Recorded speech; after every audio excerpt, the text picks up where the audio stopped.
999 গুণ 75, এটা সহজ পদ্ধতিতে গুণ করব। সহজ পদ্ধতিতে কিভাবে করা যায় দেখেন।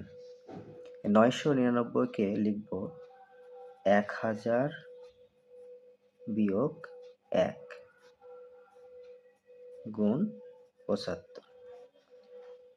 999 কে 1000 বিয়োগ 1 লিখলে দেখেন 1000 বিয়োগ 1 মানে হলো 999। এখন এই 75 দ্বারা 1000 কে গুণ করব। 1000 গুণ 75, এখানে বিয়োগ চিহ্ন আছে, বিয়োগ দিলাম। তারপরে এই 1 আর 75 গুণ করতে হবে। 1 গুণ 75, এটা গুণ করলে কত হবে?